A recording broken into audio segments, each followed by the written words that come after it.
Hello students, আমার চ্যানেলে তোমাদেরকে স্বাগত। শুরু করছি ক্লাস 11 ফার্স্ট সেমিস্টারের একটি ফিলোসফি অর্থাৎ দর্শনের ক্লাস। তো তোমাদের সামনে রয়েছে দেখো রায় ও মার্টিন প্রশ্নবিচিত্রা ক্লাস 11 ফার্স্ট সেমিস্টার। তো এই প্রশ্নবিচিত্রা থেকে কিন্তু আমি ক্লাস 11 ফার্স্ট সেমিস্টারের দর্শনের অর্থাৎ ফিলোসফির কিন্তু অধ্যায়ভিত্তিক এমসিকিউ ক্লাস শুরু করেছি। তো প্রথম থেকে শেষ পর্যন্ত ভিডিওটা দেখবে, ঠিক আছে? তো চলো শুরু করি ক্লাসটি। দেখো আমরা প্রথম পর্ব করেছিলাম ফিলোসফি। দেখো ভারতীয় দর্শন প্রথম যে অধ্যায়টা আছে দর্শন শব্দের অর্থ, এই অধ্যায়টা আমরা করছিলাম।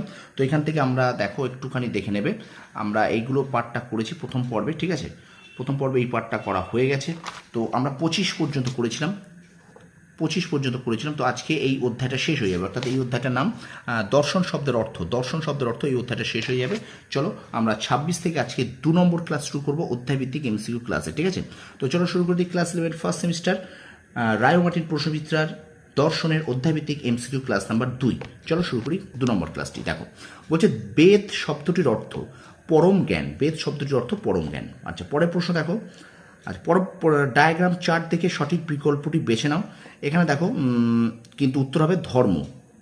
তার পুরুষার্থ, ধর্ম, অর্থ, কাম, মোক্ষ, ঠিক আছে? আচ্ছা, পরের প্রশ্ন দেখো। ত্রিবিধ দুঃখ হলো আধ্যাত্মিক, আধিভৌতিক আর আদি দৈবিক, ঠিক আছে?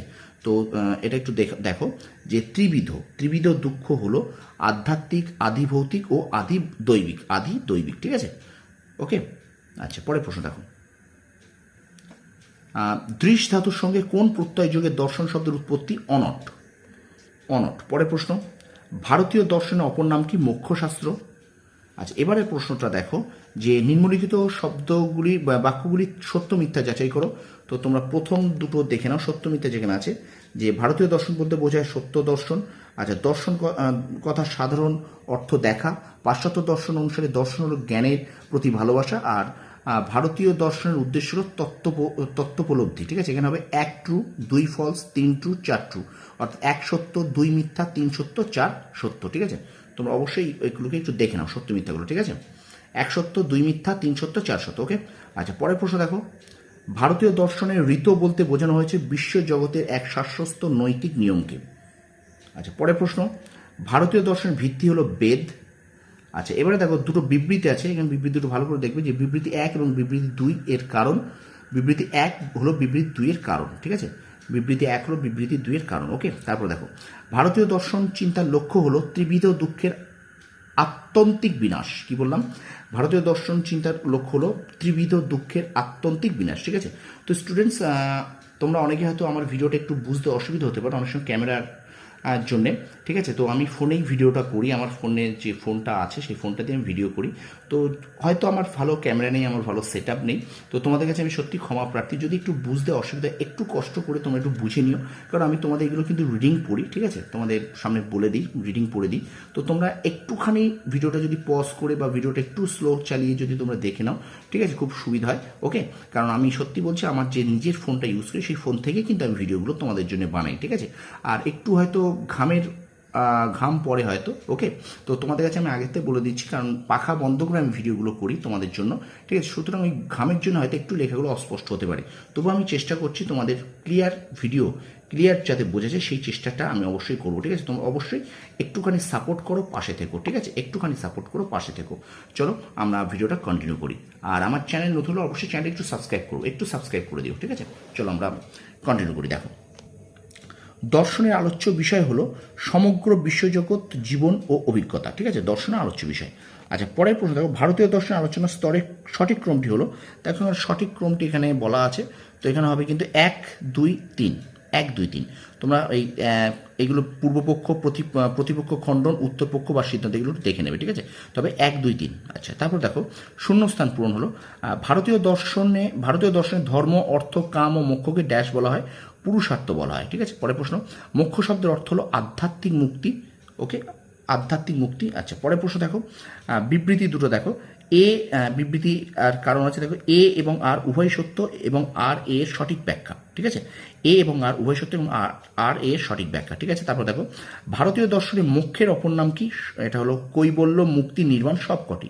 তো ভারতীয় দর্শনে মোক্ষের অপর নাম হলো কৈবল্য, মুক্তি, নির্বাণ, অর্থাৎ সবকটি হবে। আচ্ছা, চর্যা হলো তত্ত্বলব্ধ জ্ঞানানুসারে জীবন পরিচালনা করা। কি বললাম? চর্যা হলো তত্ত্বলব্ধ জ্ঞানানুসারে জীবন পরিচালনা করা। ওকে, পরের প্রশ্ন, ত্রিবর্গ পুরুষার্থ হলো ধর্ম অর্থ কাম। ত্রিবর্গ পুরুষার্থ হলো ধর্ম অর্থ কাম। আচ্ছা, এবারে দেখো একটা বিবৃতি, দুটো বিবৃতি আছে, তো বিবৃতি দুটো দেখে নাও। দর্শন হলো চর্চা ও চর্যার সমন্বয়, আর বিবৃতি 2 তত্ত্ব বা সত্যকে জানাই দর্শনের লক্ষ্য। তো এখানে দেখো বিবৃতি এক এবং বিবৃতি 2 হলো বিবৃতি 1-এর কারণ। কি হবে উত্তর? বিবৃতি 2 হলো বিবৃতি 1-এর কারণ। বিবৃতি 2 হলো বিবৃতি 1-এর কারণ। ঠিক আছে। আচ্ছা, আর একটা বিবৃতি কারণ আছে, এখানে দেখে নাও। তো এ এবং আর উভয় সত্য এবং আর এ এর সঠিক ব্যাখ্যা। ঠিক আছে। আচ্ছা, পরের প্রশ্ন দেখো, ভারতীয় দর্শনের আলোচনার স্তর 3টি। আচ্ছা, ভারতীয় দর্শনের সংখ্যা হলো 2টি। পরের প্রশ্ন দেখো, ভারতীয় দর্শনের আদি জননী বলা হয় কোন দেশকে? গ্রিসকে। আচ্ছা, শূন্যস্থান পূরণ দেখো, ভারতীয় দার্শনিক ড্যাশ তার সর্বদর্শন সংগ্রহ গ্রন্থে হিন্দু দর্শন বলতে ভারতীয় দর্শনকে বুঝিয়েছেন। তাই কী হবে? এটা উত্তর হবে মাধবাচার্য। ঠিক আছে, মাধবাচার্য। তাদের প্রশ্ন আসতে পারে যে সর্বদর্শন সংগ্রহ গ্রন্থটি কার লেখা? মাধবাচার্যের লেখা।